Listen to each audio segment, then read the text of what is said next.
years. I'm going to start by reading my brief artist statement. So as an artist, I seek intimacy with the compounding ecological and humanitarian complexities of our time. Through painting and drawing, I express ideas about how to perceive the world and more specifically, how to be with change, how to stay with the trouble, as Donna Haraway says, and come to appreciate the fertility of transformation. I use art to communicate the somatic acceptance of meeting ends and being rearranged. How might we find sanctuary within a limitation? I use the body, usually drawn at life-size scale, as a point of reference to investigate entanglement. Bones, roots, medicinal plants, and architectural relics from the Industrial Revolution often accompany the figures in my work to signify sites of rearrangement and renewal of that which we've inherited. And Kristen, very her statement. I also want to thank my family for the support and my friends who helped me structurally. Any artistic process is in essence intentional transformation. Looking to natural forms, compost and soil are where life is broken down into nutrients to feed new life. The life, death, life cycle. I trace this cycle through old folk stories, my psyche and collected experiences. Life today feels like being within the death part of the cycle, faced with environmental destruction, born into and being within this mess. I seek nutritional elements to nourish a new balanced life. And so we're going to walk y'all through a few of our staple pieces in this show that brought it together. To start with, this is a large oil painting. So here is a seated woman who is pregnant, and she sits before an empty vessel, and she's tending to some kind of craft. And below her lie the roots and pelvis bones of the women who came before her. So this piece is titled Limits and Sanctuary. And it's about how we are in between the worlds of we're on the receiving end of those who came before us, but we're also the seed, the carrier of what is yet to come. And that's sort of a running theme throughout our work. And we're going to now travel to the other side of the gallery and see a sister to that piece.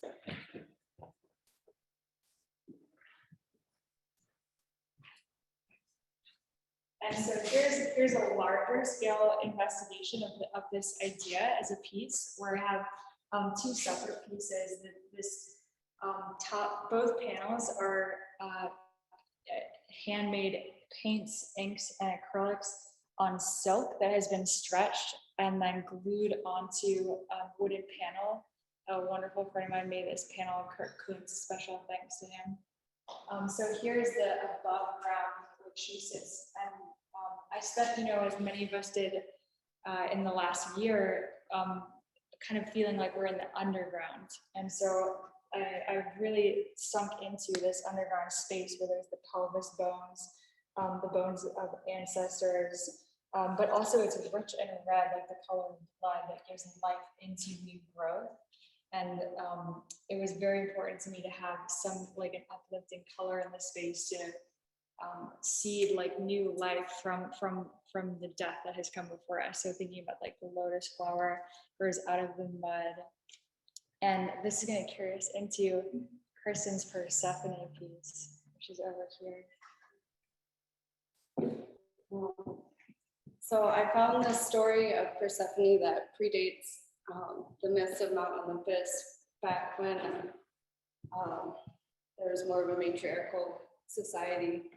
And Persephone actually hears the voices of the dead and decides, with the help of her mother, Demeter, who rules the underworld and the harvest, to travel underground and help them understand their situation, kind of bringing them into her light and warmth and filling the seeds of new life to come back up. I connect to this process psychologically as stories hold elements to tell us about where we came from and our connection to the earth. And so I think about the loss and grief, traveling underground and finding those warmth and nutritional elements and letting myself stay there until I come back up for spring. This myth has been changed over time to suit kind of a changing government style. And a lot of people know about Persephone being kidnapped underground. So I wanted to offer Persephone kind of as she is in her natural form, decked out in the flowers and symbols that she carries, kind of in a powerful but maybe sort of tired stance in contrast to the way women are typically portrayed throughout art history.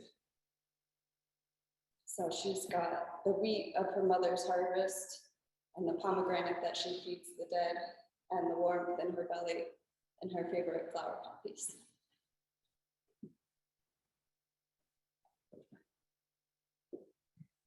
And then we can come over to this corner. I think in the composting cycle, this corner is where we're really getting into the darker issues. We're like, we're leaning, like being with the dismantling part of change and going through that kind of dark night of the soul, that the moment of transition that leads you into transformation, where you're really being rearranged, kind of like decomposing, which is these two large scale works that Kristen and I have done, this large sculpture and the huge painting behind it, speak to that. Do you want to start with Husk actually?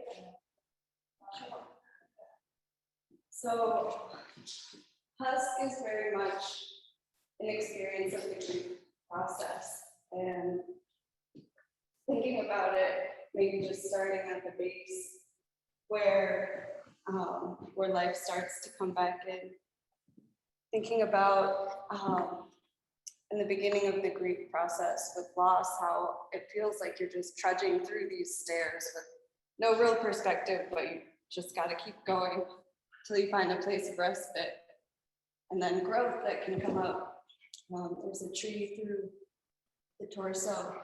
Once you have a grounding and you can grow something new, beautiful, and so the energy moves up through, kind of breaking through at the throat, where it's meant to be a little bit more structural, and kind of the whole piece has this sort of almost rock looking glaze to it to reference architecture. So kind of like breaking through the ideas of what we're supposed to be and coming out, and then sort of like leaving the face open so the energy can leave, and then the whole experience is just kind of left here as a husk in the end. But then taking that process, and imagine everyone going through it and the earth going through it, and the little cracks in the cement where the grass can come up, delicate pieces of life. So this larger piece is called Ancestor of Maize. There's a lot to say about this piece. I was basically working for this poet up in Canada and had been gifted some blue corn from an Indigenous woman that had been passed down to this poet I was working for, and learning the story of their relationship to this plant was so impactful.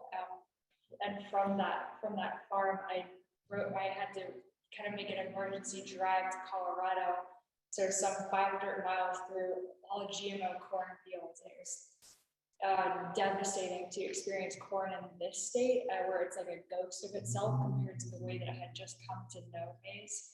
And this image just kept coming to me. And so the past couple of years, I've been working on this piece. And I was in artist residency in Nebraska at Art Farm.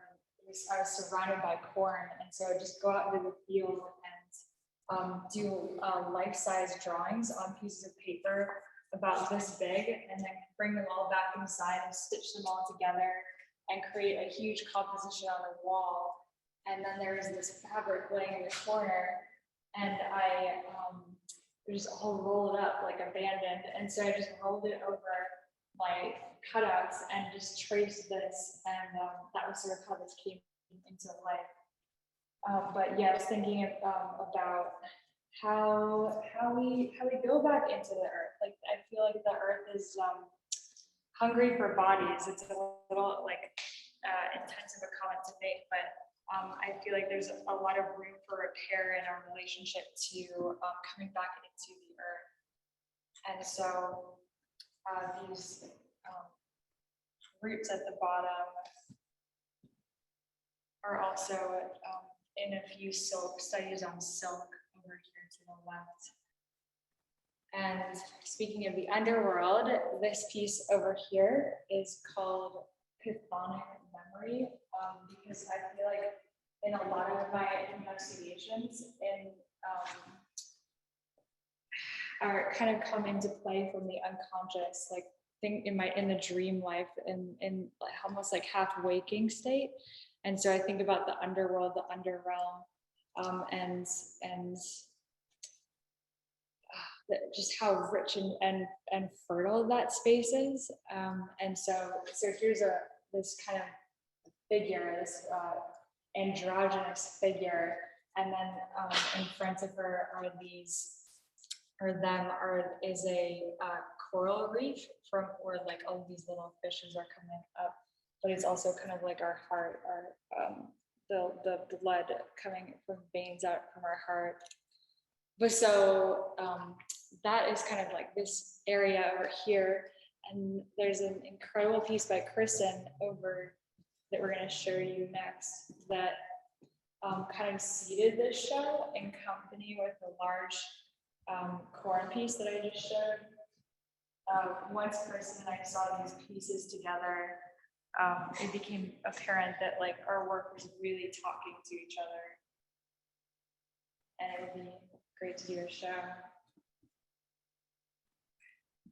So this piece is called Ferryman, and it's a reference to sort of the river of life and the Tao and the flow and the stream of ancestors, and just sitting still within that space, and how sitting and listening are really regenerative parts, even if you don't know how to move next, sitting and feeling.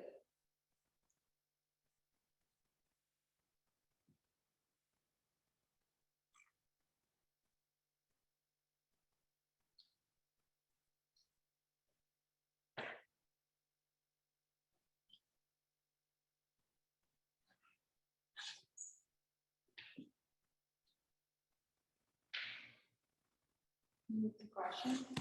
Does anyone have any questions thus far? Check the chat here. Questions yet? Feel free to unmute if you do have questions and ask them now. Otherwise, we'll keep chatting. Maybe you can tell a story of how we met. Yeah. Here, let's go. Can you stand in front of this just to get you out of the light? So we'll just talk a little bit about how we met and how this all kind of came together. Me and Anna initially met, had an open studio, I want to say, at the Hildebrand, but then Anna started throwing these craft circles to kind of just come together and think about natural processes with art, making art from nature. Anna uses a lot of dyes that she's grown in her garden, and so her connection to the earth is really strong, and my connection to the earth through clay just feels like we come together in that way. So we would get together for these craft circles, and we collaborated on these. So we made these necklaces together, and so this is called the River of Ancestors, and there's a body. So Kristen sculpted these beads, and they're a bit different. And the arm fell off this one, but so the idea, there's this. Well, I was so struck by Kristen's work because of her imagination. Like she's got a story in all of her work, And it's so inspiring to me. And it's like the digger you deep in anything she creates, there's this whole world to dive into that's so rich. And so I started telling her about how I had made this one necklace one time that meant so much to me. It was called like my ancestor necklace. And I had given it away in this circumstance that I encountered. And I had kind of mourned that loss of that necklace. And I thought, Kristen, you're the perfect person to bring this back into the world with. And so the idea, and this is a replica of this old one I had that's even better because Kristen hand sculpted the little figure. But so the idea is that there's the body at the bottom, and then which represents your incarnate body.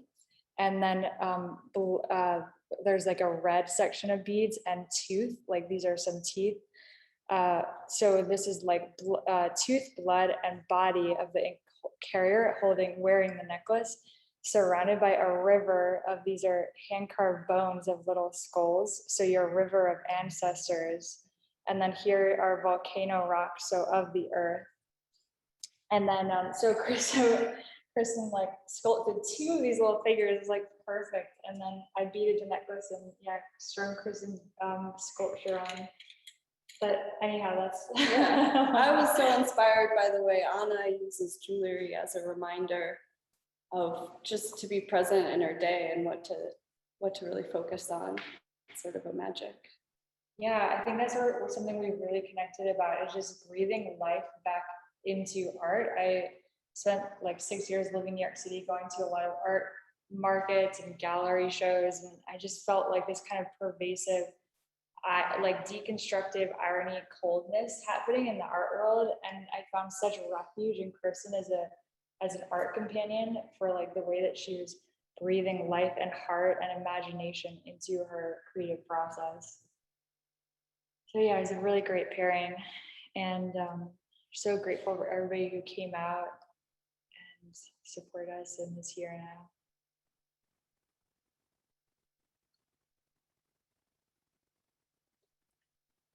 Feel free to interject if you have any questions or reflections. Doesn't have to be a well thought out question, even just a, hey, that's beautiful. That's great.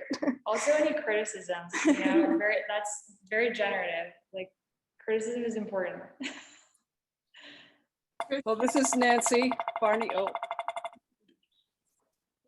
just wanted to say thank you so much. Is it coming across?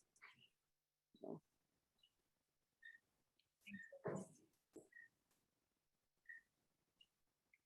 I'm gonna do a little walk around. Yeah, that'd be great.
Maybe I have a question.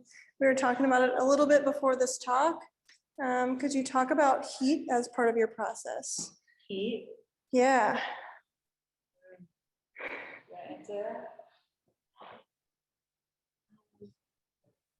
Yeah, I think that, well, heat happens in the compost while food is breaking down, and there's this heat emotionally when you're hit with something, or when you're reaching that part of the cycle and the breaking down and everything's moving. it's overwhelming. But heat also moves everything around really rapidly and creates the warmth for things to grow. So it's like this push and pull balance. What comes up for me is like, when I think of, because I've been actually trying to place heat in the process, metaphorically, if not physically, because I think of, for me, this leaning into limits has to do with thinking about death and intense change. But death and grief feels slow. But I also have spent a lot of time thinking about what it might mean to compost whiteness, like the construction of whiteness, of how it plays out in society. And that feels like there's a lot of heat there. So there is a question related to that from Lizzie. Can you talk about the people represented, if they're people from your lives or more abstract representations? For me personally, the figures that I use tend to be self-referential, because I'm using like a somatic experience from being in my body to respond to. So they tend to be of female-bodied persons and kind of are more archetypal than like personal, like a direct person. Yeah, I would say very similar, like you said, a somatic reference. My pieces are just kind of broadly human shaped, except for obviously Persephone, and the toddler is vaguely referencing a niece. Thank you. Kristen, can you talk about the goat? Oh, the goat. I always like to have a little bit of good humor, and I feel like goats have this spirit of transformation that you need. Like they're trying and they're scaling these heights and these cliffs, but they're still like such goofy animals at the same time.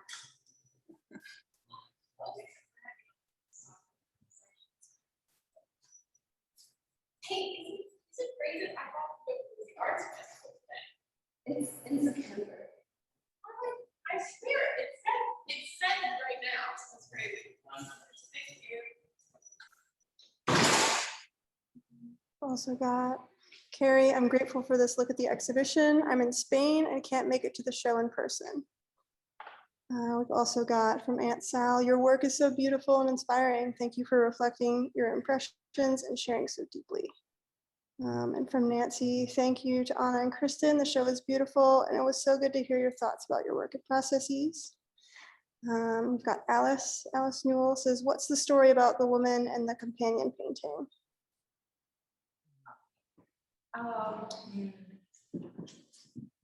This is a painting that I started during COVID, and I was very much trying to put myself in an environment where I felt happy in isolation. And I did that by painting, but also imagining where I would like to be. And it's kind of about, it's also about the loss of my bird and sort of what I went through trying to arrange an environment for her and her life, and trying to kind of create this space and sort of struggling with what it meant to even have a bird as a pet. And then I wanted to put myself, kind of like reference the fact that I was creating these spaces for myself, both by painting and by sort of projecting myself there. So I included the sculpture to be like myself outside of the painting, looking and becoming a part of it.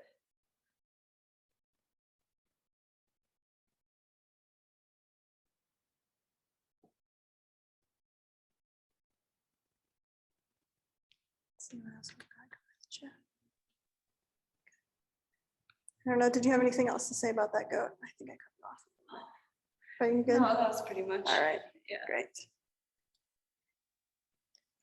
Can you talk a little bit about the sunflowers and the marigolds?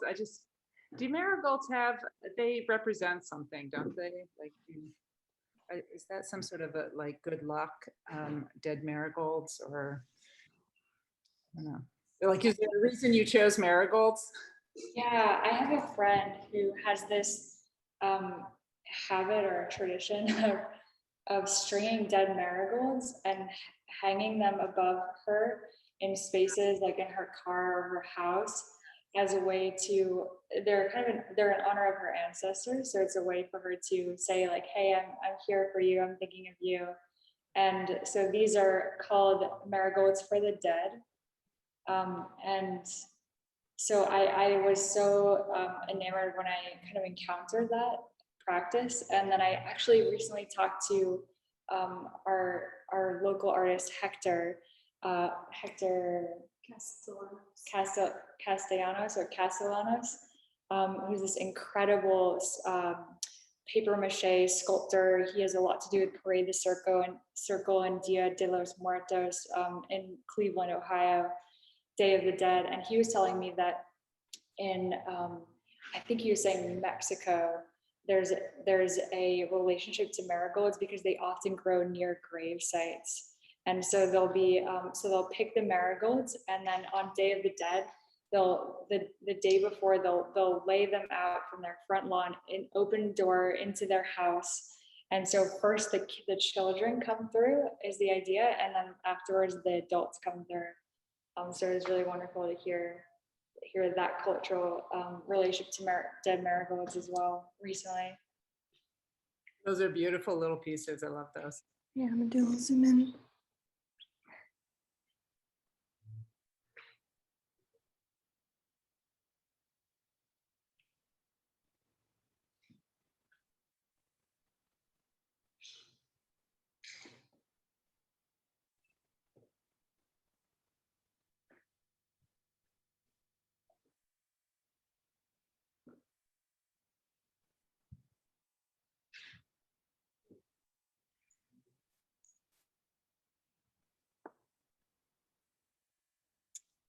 I have maybe a broader question about how you feel about decay in artworks, especially since Anna, you brought up like I was in New York and I felt like this art market, I was going to these stale, empty openings, and both of you use natural elements in your work, but also there's room for decay. So like in these pieces, there are cracks.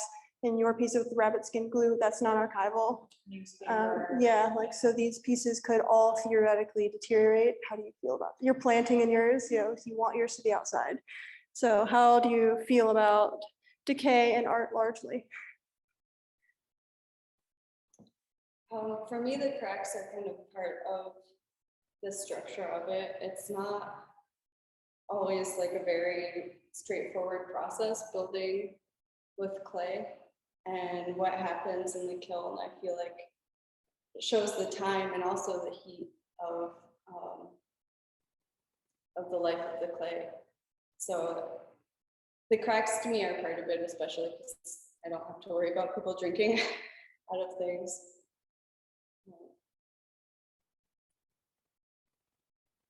I feel really passionate about finding ways to be with decay. It's not easy, but for instance, right now I'm currently looking into parchment as a substrate to work on, which is the hide of an animal that has been stripped so thin that it's basically paper, which is what the illuminated manuscripts were written on. And I feel so passionate about embracing decay because I feel like culturally we are very constipated. We go at great lengths to avoid death and limits, and we're obsessed with progress, like the best is yet to come. Like the world in which that is possible, I'm like fascinated with that, and finding ways to be with decay feels very healthy to me. And it also feels like the most fertile place to be, like processing. I struggle with anxiety and depression as when I was younger, and I found a way to move through it by being with it, by like welcoming it in and sitting with it and letting it like rearrange you. and then moving beyond it. But I found that when I was pushing it away, I think this is true with so many things metaphorically, when we push it away or we ignore it, it haunts us. It's like there to haunt us. And I think it's also true with a lot of our ancestors, thinking about like the really complex history of this country. We're doing a lot of spirit work culturally right now. And I've heard it said, and I wish I could pinpoint exactly where, that when you're with grief and with death, you're closer to the spirit world. Your walls are less. You hear more. I feel that. Yeah.